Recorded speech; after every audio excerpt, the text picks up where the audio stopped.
Let's talk to Andrew Allison, Chief Executive of the Freedom Association. Hello, Andrew. Hello, Mike.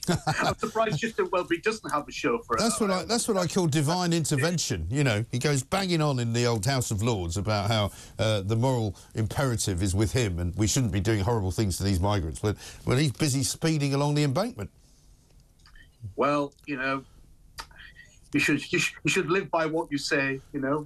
Exactly right. Exactly right. Now, the wokists have attacked us all again, once more. Front page of the Daily Mail today, a story about prisoners. Apparently, the Prison Association, or the Prison Service, says that we shouldn't be calling ex-cons because it might upset them. We should instead call them prison leavers or persons with lived experience. I mean, when is this rubbish going to stop? I honestly don't know. I mean, I had a really good laugh reading that story, in all fairness, and I came up with a few of myself. I mean, perhaps someone who serves a whole life tariff should be called a permanent resident. A thief is just a person who takes something without their owner's consent. Yes. I mean, is a murderer a life taker, a serial murderer, a serial life taker? I mean, how far do you go with this? I mean, when Sir Robert Buckland was Justice Secretary, it was said that he was frustrated at terms that refer to inmates, as I say, as residents, or indeed service users. Yeah. I mean, why are we even bothering whether they're offended or not? These are actually offenders. Let's face it. They have caused people damage. They have either stolen from people or they've maybe injured people or attacked people. You know, they have done disservice to society. Therefore, why should we treat them with any respect at all?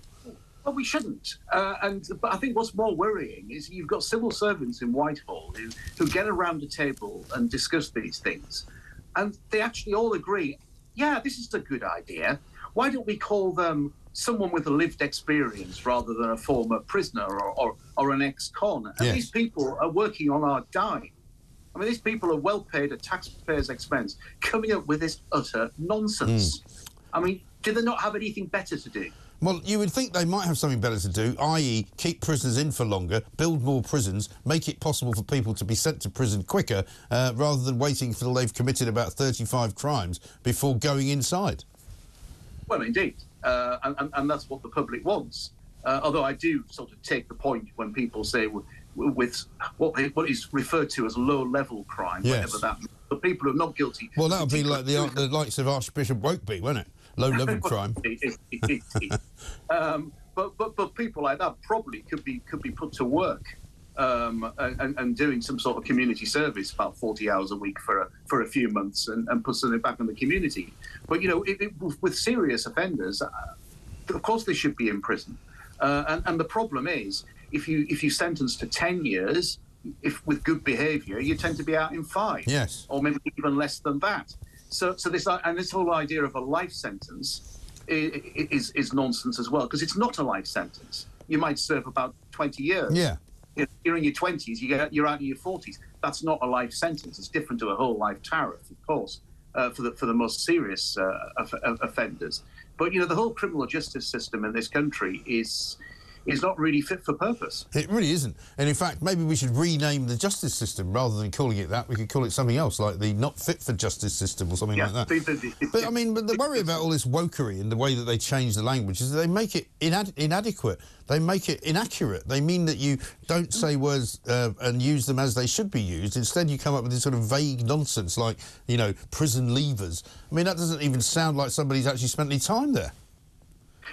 Indeed, and you know, a person with lived experience. I mean, all of our experience is lived, so it's a nonsense term to start off with. But I could describe myself as a person with lived experience. I could say the same about you, Mike. Yes, I'm sure you have plenty of lived experience. I do. Doesn't mean you're in prison, does it? Well, I mean, the thing is, loads of people have it, apart from those people who are dead, and I presume they'll come up with a new word for that soon as well. Yeah, they probably will. I mean, I haven't a clue what it will be. But yes, they probably will. But as I said, I think what really concerns me is you've got civil servants in Whitehall who really have got enough to do, or should have enough to do, and they sit around in meetings coming up with this nonsense. And worse still, all of them think, oh yeah, this is a great idea. I mean, I'm very rarely left speechless, Andrew, but this one has particularly flummoxed me. I can't really think of why the prison service would even, as you say, have time to come up with this rubbish. Yeah, well, indeed, and I mean, all I could do was laugh. You know, I mean, what else can you do? But there, as I said, there is a serious point to it all. But this is where wokery is taking us. Yeah, we're almost setting the year back to zero here, aren't we? We're not really thinking about language that we've used in the past as being acceptable. We're being told that we have to use new language so that we don't offend anyone at all. Yes. Well, it's absolutely impossible to do that. I will offend someone just by appearing on your show. Yes. You will offend someone let's hope just so. by being on your own show. Well, let's hope so. I've upset all the Ramonas last night because I described Alistair Campbell as a bully because he was bullying Alex Phillips and shouting at her and calling her all sorts of names. And then he even had to apologise. I mean, he had to be corrected. He got it so wrong on the economy that he had to be corrected by Victoria Derbyshire, who's hardly a hardline Brexiteer, you know, when he tried to make out that the economy had lost 4% of its worth, which is entirely untrue and is in fact one of these predictions and one of these projections by the modellers. And so, amazingly, all of these Ramonas want to defend Alistair Campbell, a man whose reputation is in the gutter, a man who is more famous for sexing up the dossier and taking us into war with Iraq, and yet they'd rather defend him than somebody who wants us to leave the European Union. That's how skewed the world has become.